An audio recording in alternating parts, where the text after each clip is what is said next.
ya he gustado.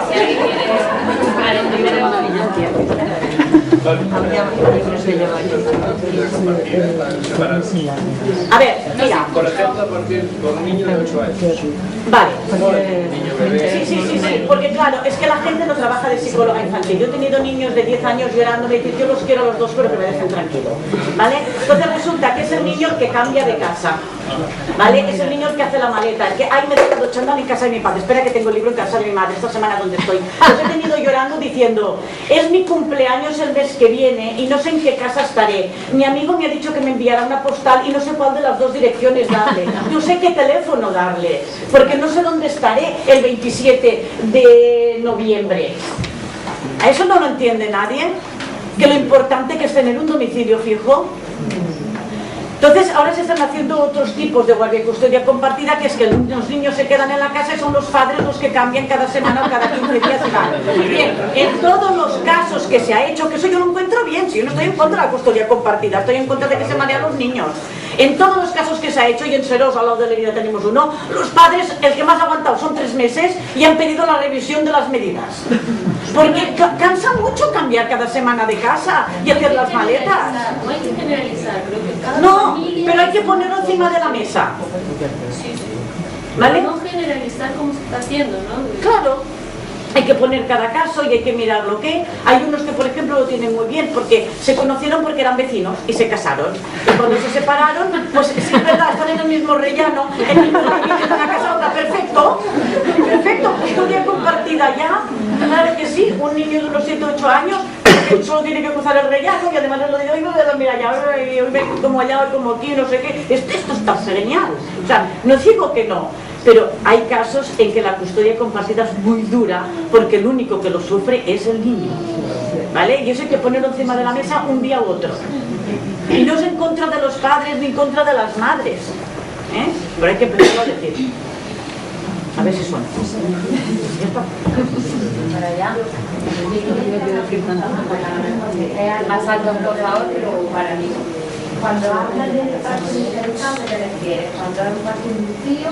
Cuando es un parto inducido, un parto que se estaciona, a ver, cuando es un parto en el que se interviene y se puede intervenir simplemente entrando muchas veces a junto de la madre, teniéndole la luz encendida, diciéndole cómo se tiene que poner, estarás más cómoda así, se puede sugerir, pero no le puedes decir que tiene que ponerse así porque esto será más cómodo para ti, no dejando que la mujer haga lo que cree conveniente que sea.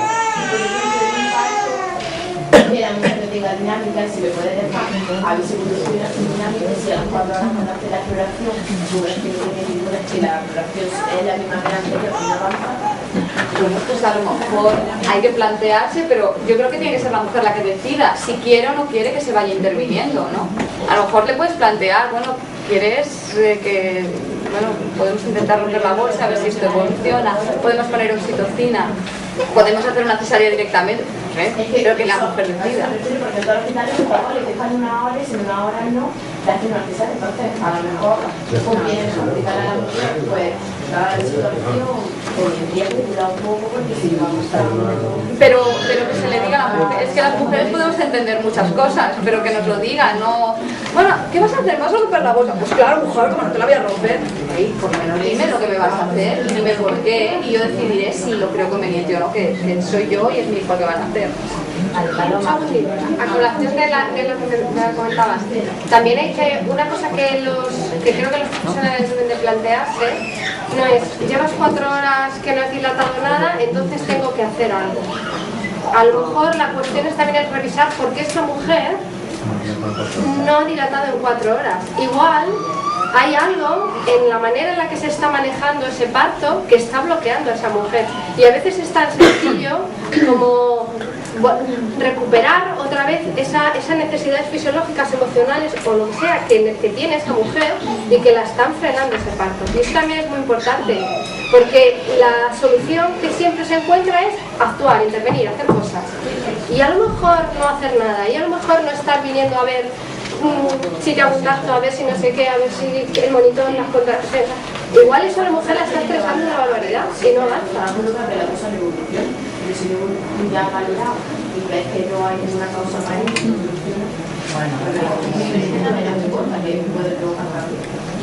a ver, Paloma. Más alto, por favor, que no quiero hacer nada. Ustedes bien. Eso nos pasa en todos los hospitales. O sea, aquí, por ejemplo, en Cataluña, en cada hospital hay unos protocolos diferentes. Pero sí te puedo decir que en el hospital, claro, las infecciones es en aparte, los pediatras y las infecciones. Los sitios de televolución, no sé de qué sitio estamos hablando, se manda a la mujer a la habitación y no está de parto ahora mismo. Aunque esté a 9 centímetros, no está de parto, se da la habitación. Incluso la semana pasada, un ginecólogo dio el alta a una mujer que se le había puesto protez para inducir y la bolsa estaba bien, el bebé estaba bien y el propés había sido porque había hecho una bajadita y llevaba 2 días teniendo unos monitores perfectos y la mujer se fue a su casa. O sea, que no, que gracias a Dios, o a quien sea, no todo el mundo. Simplemente Sí, yo quería comentar que con esta historia que hay ahora de la promoción que hay en los hospitales de las epidurales, algunos tienen ya mucho rodaje, pero otros pues tenemos menos. Yo estoy en Fuerteventura y tenemos 2-3 años de epidural. Y la epidural se han empeñado en que hay que promoverla. Yo me imagino que detrás hay política más que otra cosa, no lo sé muy bien.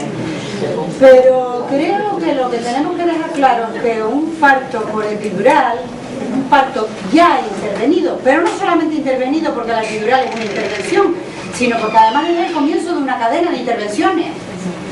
Entonces, esta historia de que, no, es que si las mujeres no vienen informadas, y lo que pretenden es que informemos de que aquello es un pinchacito en la espalda, como un mosquito, que no duele nada y que ya verás que después ya todo se te quita.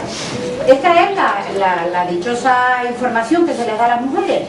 Y en cuanto que empiezas a contar las partes más negativas de las epidurales, que además son una lista casi interminable, parece que eres tú la que estás contando una película de terror, pero es que lo que estás haciendo es, en lugar de preconizar un parto natural, que con esto de la estrategia resulta que hasta la epidural entra en la estrategia como un esto de calidad.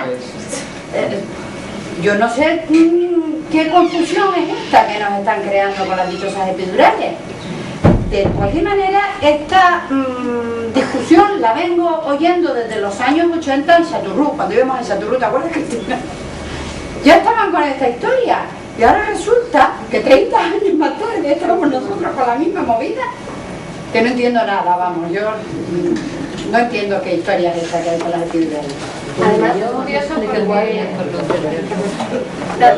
curioso lo que implica la percepción del riesgo y de las cosas. Yo me planteo, por ejemplo, los hospitales que intentan decir eso, que no es nada, que no sé qué, y yo dices, a ver, o sea, estás introduciendo un catéter en una zona en la espalda, en la columna, no sé qué, y eso no tiene riesgo. Ahora, tú te posicionas totalmente en contra y te parece horroroso que una mujer intente dilatar en una bañera para tener menos dolor, o que se le proporcione una pelota, o que no sé qué. Y hay muchos médicos que dicen que eso es hasta peligroso, y tú dices, o sea, que esto no es peligroso, y esto sí, también tenemos que seguir haciendo estudios para demostrar todo esto. O sea, hay cosas que es increíble la visión, ¿no? Hasta dónde estamos llegando para vender más la medicalización como la tecnología como lo más. A tratar la hipoglucemia. Desayunad a gusto porque Casilda va a hablar después y